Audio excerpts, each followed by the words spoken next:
अस्सलाम वालेकुम व्यूअर्स। आज के इस लेक्चर में ना मैं थोड़ी डिफरेंट चीज़ लेके आ रहा हूँ कि इससे पहले जितने भी लेक्चर दिए हैं उसमें फिज़िक्स को कोई एनिमेट करके नहीं दिखाया। फिज़िक्स के जो भी फार्मूलाज हैं उनको रियल इंटरफेस के साथ कनेक्ट करके नहीं दिखाया। तो आज प्रोजेक्टाइल मोशन के जो दो केसेस हैं, एक किसी एंगल से जब आप थ्रो करते हो वो जैसा कि आप यहाँ पे देख सकते हो कि यहाँ पे एक प्रोजेक्टाइल को एंगल के साथ थ्रो किया है with initial velocity v naught. तो आप देखें ये यहाँ पे आके लैंड करेगा। आर इसका रेंज है, एच मैक्सिमम हाइट है, और टाइम ऑफ फ्लाइट जो होता है आपको पता है 2v0 साइन थीटा ओवर जी होता है। ठीक है। और रेंज का ये फार्मूला होता है 2v0 square sine theta cos theta over g. Height का ये फार्मूला होता है v0 square sine square theta over 2g। तो मैं क्या करूंगा, मैं रियल एनवायरनमेंट के अंदर एनिमेशन करके आपको दिखाऊंगा कि प्रोजेक्टाइल के ये जो रिलेशंस हैं ये जो दिखा रहे हैं क्या रियली ऐसा हो रहा है या नहीं हो रहा। जैसा कि आप देख रहे हैं कि जी time of flight initial velocity के डायरेक्टली प्रोपोर्शनल है। मतलब इनिशियल वेलोसिटी अगर आप इंक्रीज करोगे टाइम ऑफ फ्लाइट इंक्रीज हो जाना चाहिए, ग्रेविटेशनल एक्सेलरेशन के इन्वर्सली प्रोपोर्शनल है। और रेंज भी इनिशियल वेलोसिटी के डायरेक्टली प्रोपोर्शनल है, जी के इन्वर्सली प्रोपोर्शनल है, प्लस थीटा के साथ जैसे टाइम ऑफ फ्लाइट जो है वो साइन थीटा के डायरेक्टली प्रोपोर्शनल है। रेंज आप देखेंगे एंगल के साथ कैसे वेरी हो रही है, और मैं आपको लेक्चर में बता चुका हूँ कि रेंज मैक्सिमम कब होती है, जब थीटा आपका 45 डिग्री होता है। ठीक है। इसी तरह देखें जो मैक्सिमम हाइट होती है वो इनिशियल वेलोसिटी के डायरेक्टली प्रोपोर्शनल है और ग्रेविटेशनल एक्सेलरेशन के इन्वर्सली प्रोपोर्शनल है। दूसरा केस हम देखते हैं कि जब आप किसी हाइट से थ्रो करते हैं with initial velocity v naught. अब इस केस में क्या है कि जी आपकी इनिशियल वेलोसिटी जो है वो parallel to the x axis है, वर्टिकल कंपोनेंट कोई नहीं है। हाइट एच से थ्रो किया है और यहाँ पे आके लैंड करता है वो एक्स है। आप देखें हाइट का ये रिलेशनशिप है U T plus half E T square. Initial vertical velocity zero है तो हाफ जी टी स्क्वायर इसका हाइट का फॉर्मूला आ गया। यहाँ से टाइम को सब्जेक्ट बनाएंगे और हॉरिजॉन्टल डिस्प्लेसमेंट होता है वी नॉट टी। ये टाइम को उठा के यहाँ पे प्लग इन कर दें तो आपको पता चल रहा है कि जी एक्स ये किधर जाकर लैंड करेगा, वो इनिशियल वेलोसिटी के डायरेक्टली प्रोपोर्शनल है और हाइट के भी डायरेक्टली प्रोपोर्शनल है स्क्वायर रूट के जी के जो है वो आपके पास क्या है, इन्वर्सली प्रोपोर्शनल है। अब बच्चों यही चीजें आप इसकी स्क्रीनशॉट ले लें ताकि आपको जब मैं एनिमेट कर रहा हूँ चीज़ों को तो आपको फिर देखने में मसला ना हो। मैं क्या करता हूँ, अब एक नई विंडो में आपके सामने शेयर करता हूँ। ये लेंस इसमें देखें आपके पास, अब आप स्क्रीन पे ये फेट एनिमेशन को की विंडो आपको नज़र आ रही होगी। इसमें क्या क्या ऑप्शंस हैं आपके सामने, आप देख लें कि जी आप इसको यहाँ से जो है आप मैथ सेलेक्ट कर सकते हो, जो ऑब्जेक्ट है उसका डायमीटर चूज कर सकते हो, ग्रेविटी को अपनी मर्जी से कंट्रोल कर सकते हो, एयर रेजिस्टेंस रखना चाहते हो नहीं रखना चाहते वो कंट्रोल कर सकते हो। प्लस जो बच्चों आपके सामने जो है वो ये देख सकते हो कि जी स्पीड क्या रखनी है। ठीक हो गया। अब देखें जी कि सबसे पहले मैं क्या करता हूँ, सबसे पहला केस मैंने इसको जो है इनिशियल स्पीड को चेंज करके आपको दिखाना है। एंगल मैंने आपको यहाँ पे फिक्स कर देना है। लेट्स से हम कोई एंगल इसका लेट्स से 50 डिग्री रख रहे हैं। और बाकी चीज़ें एयर रेजिस्टेंस को भी इंक्लूड नहीं करते। और स्पीड जो है आप सबसे पहले जो है वो स्पीड के साथ वेरिएशन देखते हैं कि स्पीड के साथ क्या वेरिएशन थी। अब इनिशियल स्पीड जो बच्चों मैंने शुरू में रखती है अभी 10। और मैस इसका ये रखा हुआ है, मैस को डायमीटर को ये नहीं चेंज करते, ग्रेविटी 9.81 नहीं रखी हुई है। सो आप देखें बच्चों सबसे पहला काम कि जी आप अगर इसको थ्रो करते हैं तो देखें ये इसकी ट्रेजेक्ट्री है। अब अगर आप देखना चाहें कि जी इसकी रेंज कितनी हुई तो इसकी रेंज तकरीबन 10.1 के अराउंड है।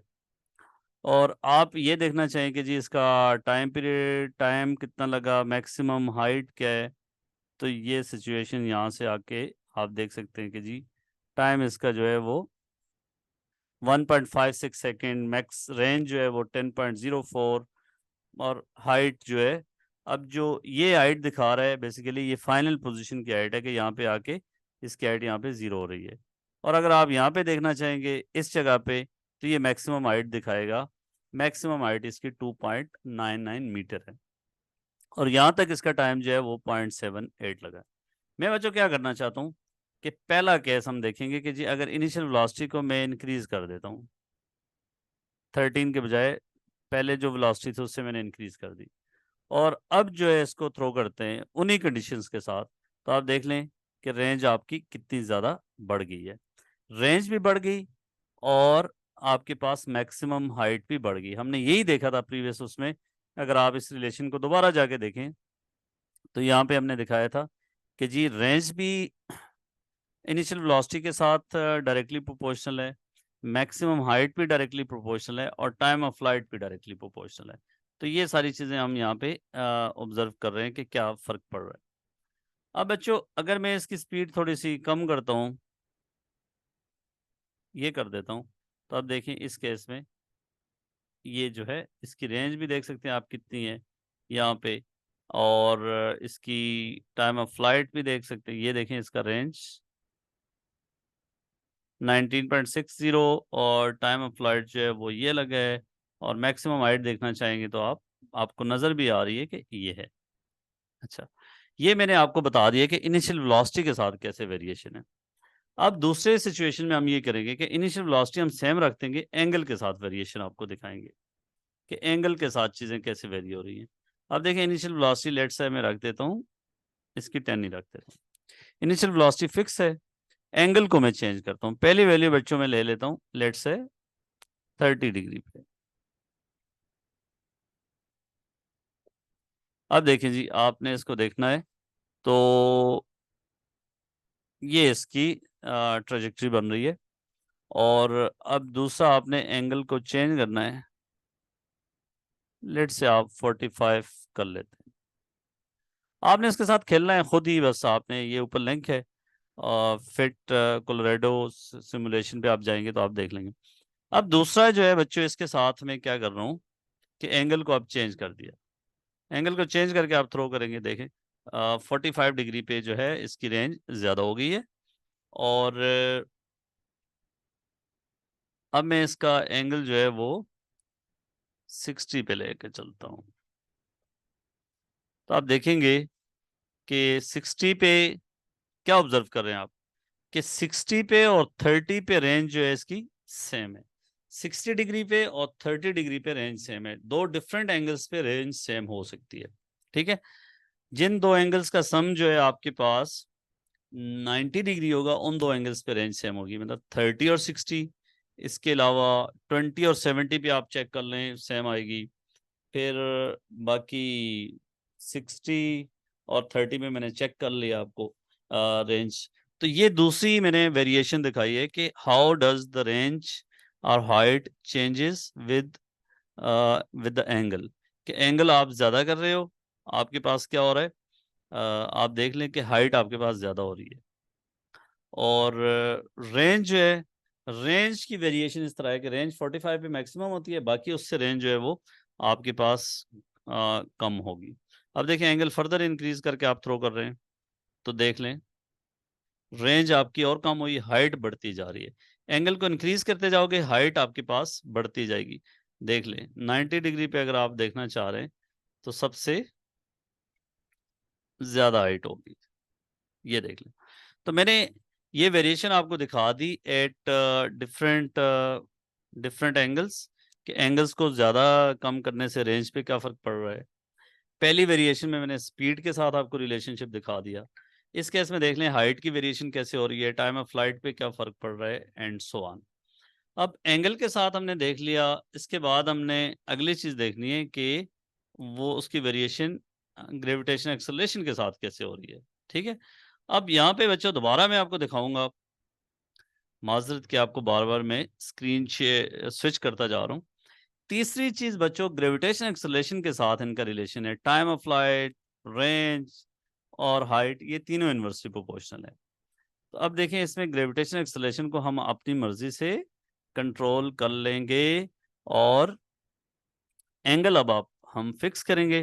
ग्रेविटेशनल एक्सेलरेशन को। अब देखें एंगल कोई भी आप फिक्स कर ले, जरूरी नहीं है कि आप किसी एक सर्टेन वैल्यू पे, लेट्स से 45 पे फिक्स कर रहे हैं, वेलोसिटी भी इनिशियल फिक्स कर रहे हैं, चेंज क्या कर रहा हूँ ग्रेविटेशनल एक्सेलरेशन को, यहां से मुझे पता चल रहा है। ठीक है, अब बच्चों पहले मैंने क्या किया है, 9.81 पे मैंने इसको थ्रो किया, तो ये इसकी सिचुएशन है। अब ग्रेविटेशनल एक्सेलरेशन को मैं यहाँ से क्या कर देता हूँ, दो पॉसिबिलिटीज है, मैं 9 से कम की तरफ ले आता हूँ।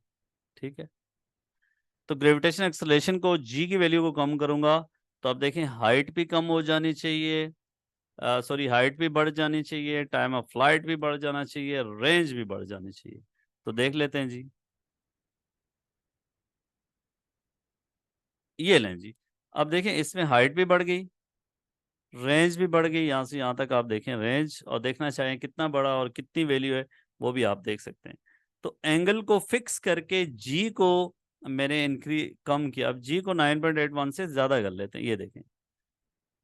अब देखना चाहिए कि जी ज्यादा कर दिया, रेंज भी कम हो जानी चाहिए, इससे इससे रेंज भी कम हो जानी चाहिए, इससे हाइट भी कम हो जानी चाहिए। तो देख लेते हैं जी, ये लें जी।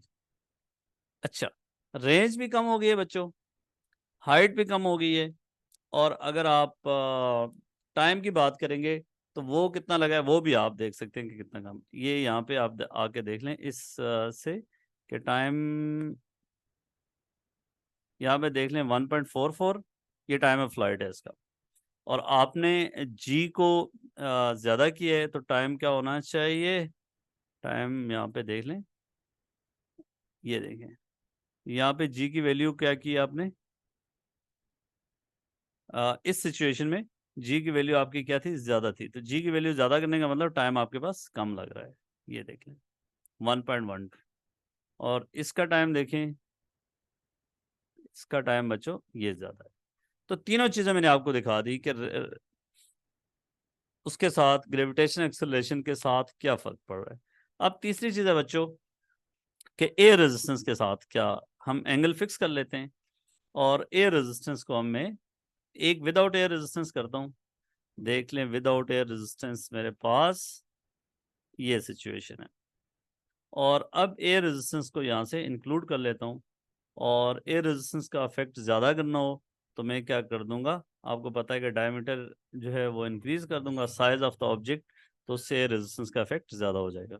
ठीक है, तो आप देख लें बच्चों यहाँ पे, ये देखें जी, एयर रेजिस्टेंस को, एयर रेजिस्टेंस से क्या फ़र्क पड़ा है, इससे रेंज भी कम हुई है और हाइट भी। अगर फर्दर इंक्रीज करना चाह रहे हैं एयर रेजिस्टेंस को, तो देखें ग्रेविटी को वही रखना रखा हुआ आपने, डायमीटर और इंक्रीज कर दें, एयर रेजिस्टेंस साइज पे डिपेंड करती है। ये देखें जी, अब इस सिचुएशन में देखें रेंज भी कम हो गई है, हाइट भी कम हो गई है। अगर आप इसको मैक्सिमम वैल्यू पे ले आते हैं तो ये देखें रेंज भी कम हो रही है, हाइट भी कम हो रही है एयर रेजिस्टेंस की वजह से। तो एयर रेजिस्टेंस जो है वो, अगर आप मैस को थोड़ा और कम कर देंगे तो एयर रेजिस्टेंस का इफेक्ट ज़्यादा होगा। तो आप देख लें यहाँ पे थर्ड सिचुएशन में हम ये कर लेते हैं, ये देखें जी, मैंने क्या किया, एयर रेजिस्टेंस जो है वो उतनी रखी हुई है, लेकिन सॉरी साइज में चेंज कर रहा हूँ, एयर रेजिस्टेंस प्रेजेंट है, मैस के कम करने से एयर रेजिस्टेंस का इफेक्ट ज़्यादा होता है, डायमीटर ज़्यादा करने से एयर रेजिस्टेंस का इफेक्ट भी ज़्यादा होता है। ठीक हो गया जी, ज़बरदस्त होगी बात। अब दूसरी सिचुएशन देखें यार, इधर जाके ये सेकंड वाली देखें कि इनिशियल वेलोसिटी के साथ जो है एक्स का क्या रिलेशनशिप है। अब मैं इस सिचुएशन को आपको दिखाऊंगा, सेकंड वाली को, कि पहले ये फैक्टर याद रखें कि वेलोसिटी ज़्यादा करेंगे एक्स ज़्यादा होगा, डायरेक्टली प्रोपोर्शनल। तो चलें जी देखते हैं। अब इस सिचुएशन को बच्चों यहाँ से, अब आपके कंट्रोल में है कि हाइट आप कितनी लेके आना चाह रहे हैं, कितनी हाइट आपने रखनी है वो आपके पास, हाइट हम फिक्स कर लेते हैं, कोई लेट्स से हम कर लेते हैं 15 मीटर पहले केस में, बाद में वेरिएशन इसकी दिखाऊंगा। और चलें ये इतना देखने की पोजीशन में है नहीं है,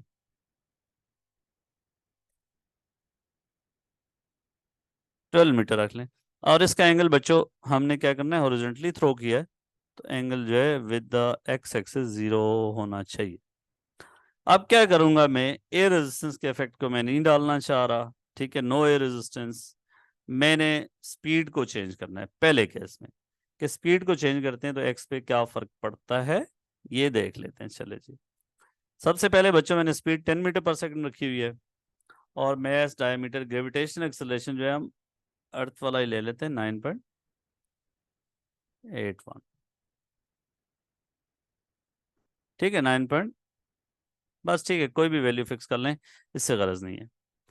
तो ये देखें बच्चों, ये आपके पास है एक्स जो है आपका, अगर आप देखना चाह रहे हैं तो यहाँ पे रेंज जो है 15 मीटर है, टाइम ऑफ फ्लाइट 1.560 सेकेंड है। सही हो गया। स्पीड को मैं अब क्या करता हूँ, ज्यादा कर देता हूँ। लेट्स स्पीड को मैं 10 से 20 कर देता हूँ। अब ये एक्स जो है वो डबल हो जाना चाहिए। अब थ्रो करते हैं बच्चों, ये देखिए, इधर आप जहन में रख लें 15.60 है, यहाँ पे आके देखें तो ये बनता है, ये देख लें 31.3। तो रेंज आपकी, स्पीड डबल करने से रेंज आपकी डबल हो गई है, एक्स एक्सिस पे डिस्टेंस डबल हो गया, because x is speed time time, और टाइम ऑफ फ्लाइट जो है वो हाइट पे डिपेंड करता है, वो तो फिक्स ही है। वो दोनों केसेस में देख लें, 1.5056 और यहाँ पे 1.56। हाइट को आप नहीं चेंज कर रहे, हाइट को नहीं चेंज कर रहे, ग्रेविटेशनल फोर्स जो है वो, वर्टिकल मोशन जो है वो, उसकी कंडीशन आपकी चेंज नहीं हो रही। तो क्या हो रहा है कि टाइम ऑफ फ्लाइट वही लग रहा है, लेकिन रेंज जो है वो ओरिजेंटल वेलोसिटी पे डिपेंडेंसी है, तो रेंज पे क्या हो रहा है, फर्क पड़ रहा है। ये मैंने आपको दिखा दिया कि how does range changes with initial velocity, के उसकी स्पीड चेंज करोगे तो क्या फर्क पड़ेगा। दूसरी बच्चे इंपॉर्टेंट चीज है इसमें, देखें अगर आप कि यहाँ पे आके देखें, रेंज के साथ मैंने आपको दिखा दिया। अब देखना चाहेंगे हम कि जी एक्स का एक तो हाइट के साथ वेरिएशन है, दूसरा जी के साथ वेरिएशन है। जी को इंक्रीज करूंगा तो एक्स कम होना चाहिए, ठीक हो गया। जी को इंक्रीज करेंगे एक्स कम होगा, तो नई उस पर चले जाते हैं, ये देखें। ओके बच्चों, अब जो है आपके पास जी के इफेक्ट को इंक्रीज करना है, तो पहले हम जी 9.8 पे रखते हैं और देखते हैं आपका एक्स ही है। ठीक है, जी को मैं ज्यादा करूंगा, एक्स क्या होना चाहिए, कम होना चाहिए, देख लेते हैं। एक वक्त में एक फैक्टर को देखना, ये जी मैंने इंक्रीज कर दिया, और ये देखें सारे डाउनवर्ड पुल ज्यादा हो जाएगा, तो वो क्या होगा, वो जी ज्यादा करने से क्या होगा कि आपके पास वो जो टाइम है ना, इनिशियल वेलोसिटी को आप नहीं छेड़ रहे, जो आपका टाइम है वो कम लग रहा है, कम लगने की वजह से एक्स जो है वो आपके पास कम हो गया। अगर जी को फर्दर इंक्रीज कर देते हैं, ये देखें बच्चों, तो फिर देखिएगा, ये देखें जी, रेंज फर्दर कम होगी। तीसरी अब बात मैंने आपके साथ आपको दिखा दिया कि जी ग्रेविटेशन एक्सेलरेशन के साथ क्या फर्क पड़ता है। और अब हम देखेंगे तीसरा फैक्टर, ये देखें हाइट के साथ, हाइट को इंक्रीज डिक्रीज करूंगा, हाइट को इंक्रीज करूंगा तो एक्स इंक्रीज होगा, होना चाहिए। तो ये देखें, आप ये भी देख सकते हैं कि जी हाइट को कितना इंक्रीज करें तो एक्स पे क्या फर्क पड़ेगा। वो एग्जैक्टली आप भी कैलकुलेशन से देख सकते हैं कि हाइट के स्क्वायर रूट के साथ प्रोपोर्शनल है, तो हाइट को अगर 4 टाइम करेंगे तो एक्स जो है वो डबल होगा। अब मैंने स्पीड वही रखी हुई है, हाइट को चेंज करूँ, पहले हाइट 12 रखी है, देखें तो ये सिचुएशन। अब मैं क्या करूंगा, ग्रेविटेशन एक्सेलरेशन भी फिक्स्ड है जो भी रखा हुआ है। अब हाइट को देखना, मैं 6 के बजाय 12 के बजाय 6 पे ले आता हूँ।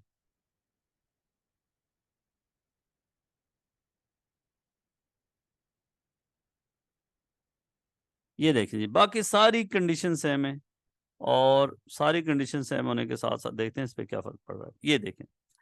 और हाइट को मैंने आधा किया है ना, एक्स आधा नहीं हुआ होगा, क्योंकि स्क्वायर रूट का फैक्टर है। यहाँ पे एक्स देखें, रेंज है 21, और यहाँ पे देखें रेंज है 15। तो क्योंकि स्क्वायर रूट के फैक्टर के साथ प्रोपोर्शनल है, ये हाइट के साथ वेरिएशन। अब हाइट के बाद बच्चों अगली चीज आती है ना, कि एयर रेजिस्टेंस अगर इसमें इंक्लूड कर देंगे तो फिर क्या फर्क पड़ेगा, यहाँ इसी सिचुएशन पे ले आते हैं। इसलिए अगर आपने सेम वेलोसिटी के साथ थ्रो करना है तो इनिशियल हाइट ज़्यादा कर देंगे तो एक्स ज़्यादा होगा। अब मैं एक कंडीशन में बच्चों विदाउट एयर रेजिस्टेंस, ये दूसरे केस में अब एयर रेजिस्टेंस का इफेक्ट ऐड कर लेता हूँ, फिर क्या फ़र्क पड़ेगा। ठीक है, एयर रेजिस्टेंस के एडिशन के साथ जो फार्मूलाज हैं वो हमारे सिलेबस में नहीं है, लेकिन पेपर में वो कहता है कि जी इसका पाथ अब प्लॉट करके दिखाएं। अब एयर रेजिस्टेंस मैंने मैक्सिमम रखी हुई है, डायमीटर बहुत ज़्यादा कर दिया है, मैस कम से कम कर दिया है, तो देख लेते हैं क्या फ़र्क पड़ता है। ये देखें जी, एयर ट्रेजेक्ट्री उसी तरह की।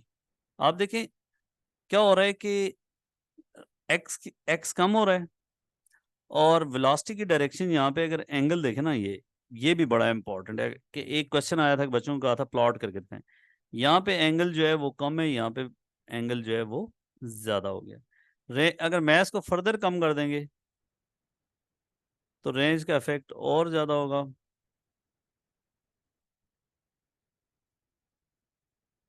ये लें जी, ये देखें, तो मैथ्स को और कम किया, मतलब एयर रेजिस्टेंस के इफेक्ट को आपने इंक्रीज कर दिया है, और एयर रेजिस्टेंस के इफेक्ट को इंक्रीज करने से क्या हुआ है कि रेंज आपकी फर्दर कम हुई है, प्लस आपके पास जो है वो एंगल भी चेंज होता जा रहा है। फिर ये केस भी देख लें, इसके हमने जनरली कैलकुलेशन नहीं की कि इस एंगल के साथ अगर किसी ऑब्जेक्ट को थ्रो करते हैं तो उस पर क्या फर्क पड़ता है। ये देखें, थोड़ा ऊपर जाएगा और यहाँ से फिर नीचे आता है। ये हो गई बात क्लियर। और एक और चीज़ भी यहाँ से देख सकते हैं कि टाइम ऑफ फ्लाइट पे हाइट का साथ क्या फ़र्क पड़ता है। हाइट को ज़्यादा करेंगे टाइम ज़्यादा करेगा। टाइम सिर्फ और सिर्फ जी और एच पे डिपेंड करता है। ठीक है, कि अगर आप हाइट चेंज करेंगे, हाइट ज़्यादा कर देंगे, टाइम ज़्यादा होगा, टाइम ज़्यादा होगा तो आपके पास एक्स भी ज़्यादा होगा। तो ये मैंने आपको क्लियर कर दिया है। आई होप कि आपको ये समझ आई होगी। और आपकी बच्चों को मोस्टली मसला ये होता है ना कि वो चीज़ों को विजुअलाइज नहीं कर पाते। वो चीज़ों को समझ लेते हैं कि जी ये टाइम ऑफ फ्लाइट का जी के साथ क्या रिलेशनशिप है, आर के साथ क्या है, आर का जी के साथ क्या है, एच का जी के साथ क्या है। लेकिन जब आप उनको सामने करके दिखाते हैं, विजुअलाइज करा देते हैं चीज़ों को ना, तो फिर चीज़ें ज़्यादा फिट हो जाती हैं। ठीक है, तो घबराना आपने नहीं है। आप प्रोजेक्टाइल मोशन की सारी सिचुएशंस, सारे फैक्टर्स का रिलेशनशिप मैंने आपको बता दिया है कैसे है। तो होपफुली कि अब इंशाल्लाह आपके लिए मसला नहीं होगा।